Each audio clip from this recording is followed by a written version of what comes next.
Okay, hi everyone. This is True Ending. No room dupes. No room dupes means that's the one glitch we're not going to be using in this run. We're going to be using a lot of glitches in this run. At the top, I'm just going to quickly explain a couple of them because it's going to be hectic during the run. So during this run, we're going to be using no clip, which means we can move through walls, and we also have no gravity. Gravity doesn't affect us.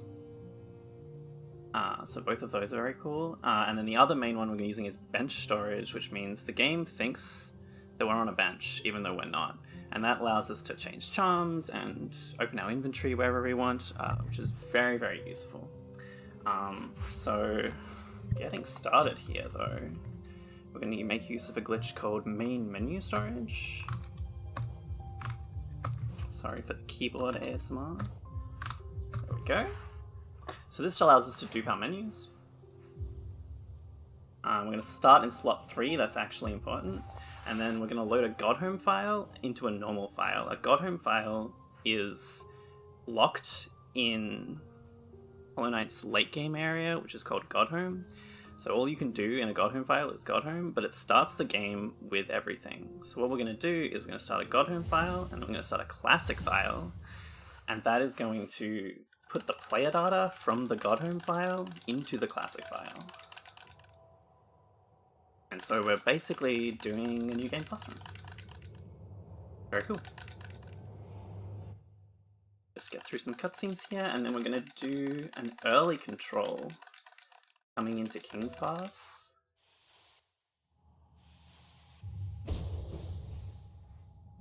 And go out of bounds over the top.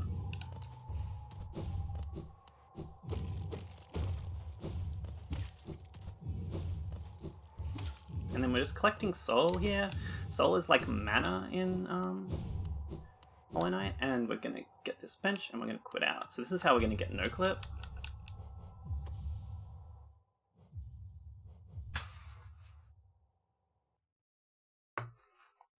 So we're going to use that soul as we load in here, even though it's supposed to not take us away from us, to do a spell to get control. And then as we're loading into the bench, we have no clip. Whoops. I need to put in charms here.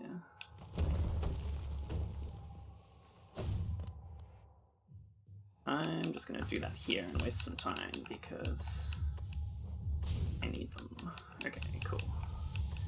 This is because of bench storage. We can put on charms wherever we want.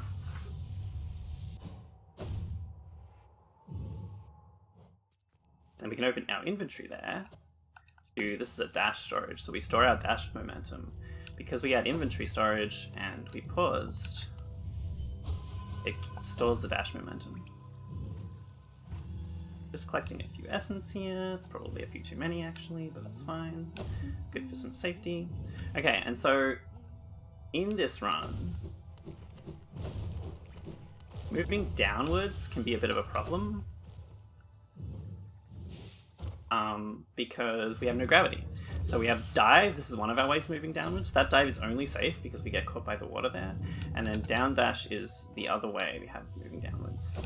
Like so.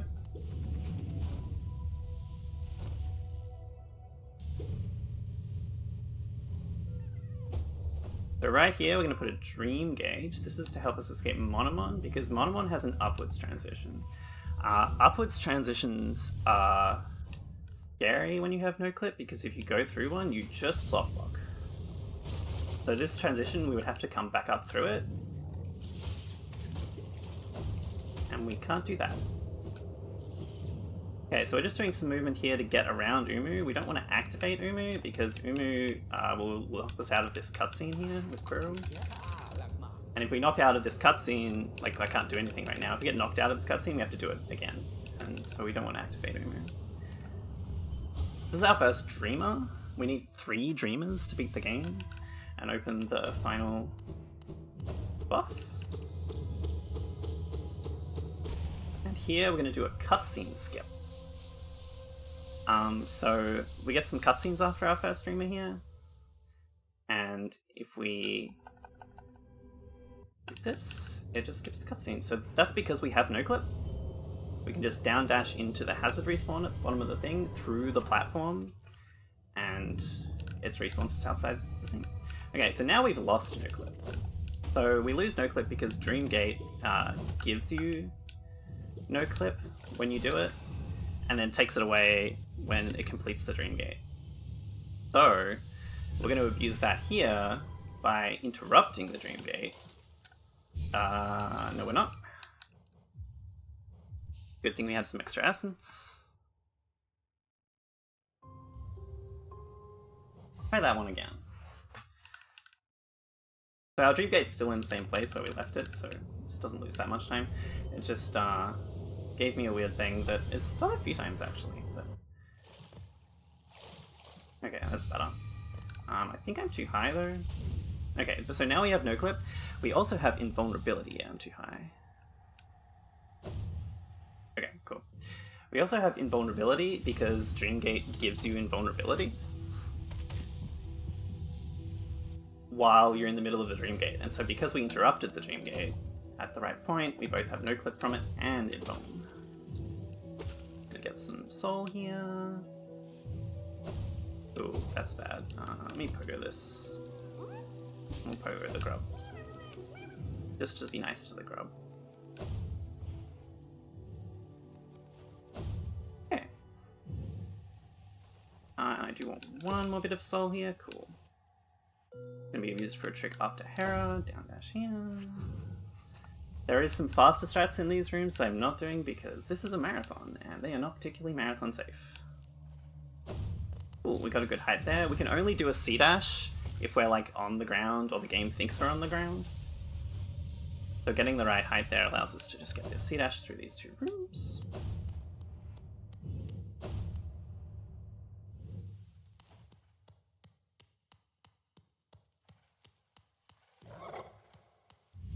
And sorry, I was just counting there because the camera doesn't quite keep up with you, so I'm counting the steps that the knight makes so I can know when I'm getting up to Hera.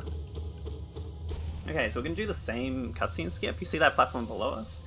I'm holding focus. I'm going to keep holding focus until the cutscene starts, and then when I release it, I get control again, and then I down dash into the transition. So the problem with this one is we get widescreen. We get widescreen because Dreamgate didn't take away the widescreen properly. And then we enter another dream and it forgets to take away the widescreen. This is a spell early control. So because we had soul, it's similar to how we got no clip at the start of the run. Because we had soul there before we quit out, we can do a spell loading in and we just get early control. It saves a little bit of time there. Okay, so now we're doing main menu storage again. If it wants to happen. There we go. Cool. And this is just to warp to King's Pass. So we're starting a new game, and we're going to watch these cutscenes again. And this just warps us to the start of the game again. So we're loading the player data from the previous file into this second file.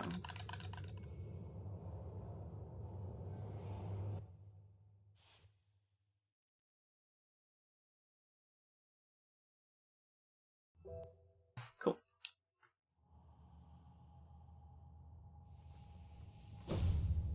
A little high there. We can do the C-dash. Okay, cool. Can be a little iffy to get an airwalk there. Getting an airwalk means that the game thinks we're grounded, and we need to be grounded to get a C-dash. But then to do a down dash like here, we need to be not grounded. So like a lot of this run is about getting grounded states when you want them and not when you don't want them.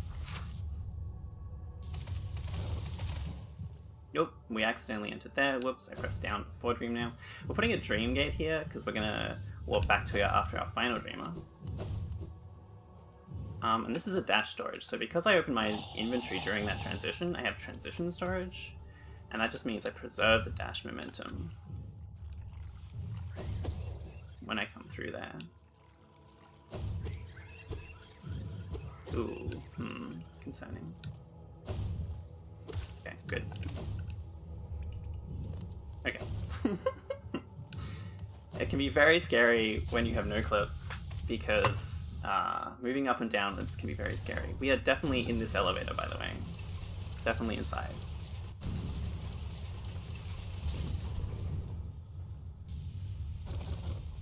So now we have a problem though, which is we're coming up on Lurien, and between us and Lurien there are 2 upwards transitions. And we can't go through an upwards transition with no clip because we soft lock, because to get control after an upwards transition in this game, you need to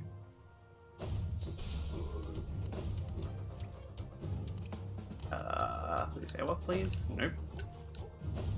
You need to touch collision, and we have no clip, so we can't touch collision. We just go flying up into the sky forever. So we need to lose no clip, but we want to keep bench storage. So we can lose no clip just by sitting at a bench and then getting off it again. But because we want to keep bench storage, we're going to do another early control here with a spell. But this time, because we're at a bench, we keep no clip for a little bit of time just to get us up through that thing, but we don't leave the transition fast enough to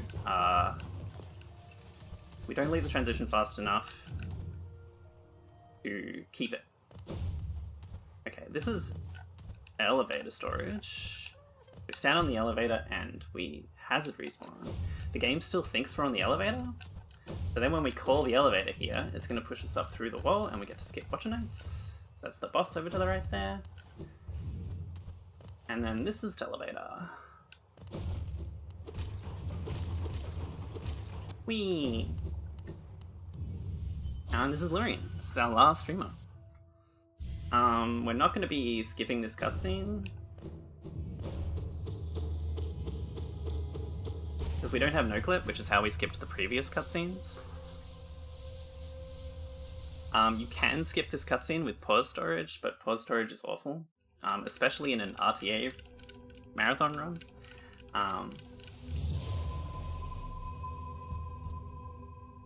It loses a lot of time RTA.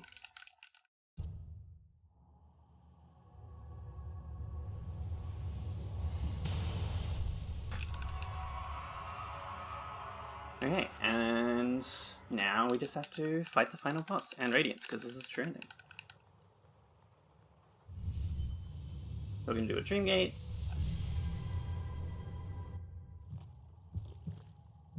Which we left right in front of. This is where the final boss is. We're going to open our inventory there.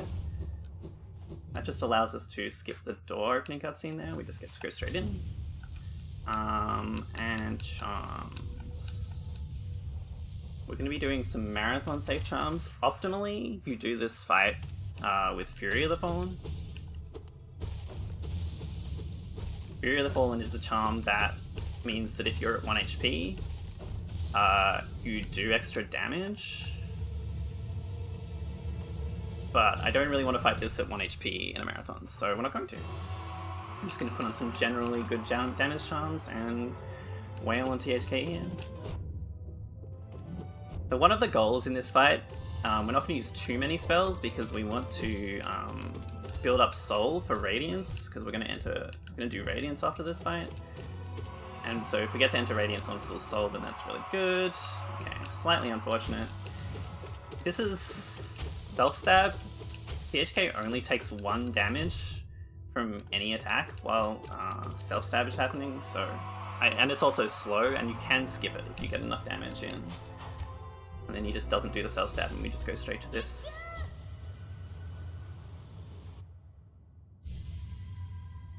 Okay, this is Radiance.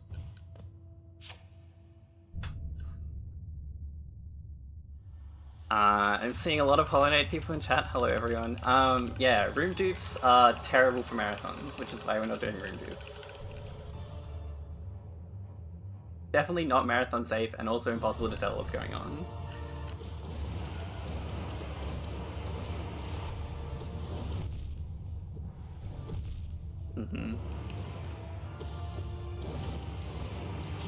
Okay, so this damage is fine because we can heal for free. Because we have bench storage, if we try to put on a charm at any point, it just heals us to full. Okay, we'll see if Radiance is nice. This phase can very much control you. But that was pretty good. Oh, you're not dead? Now you're dead. Okay, cool.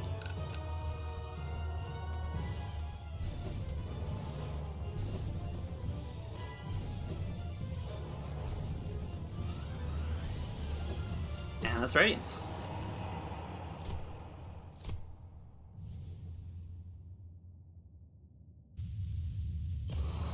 And now we just have to whack Radiance a few times. And it'll be over.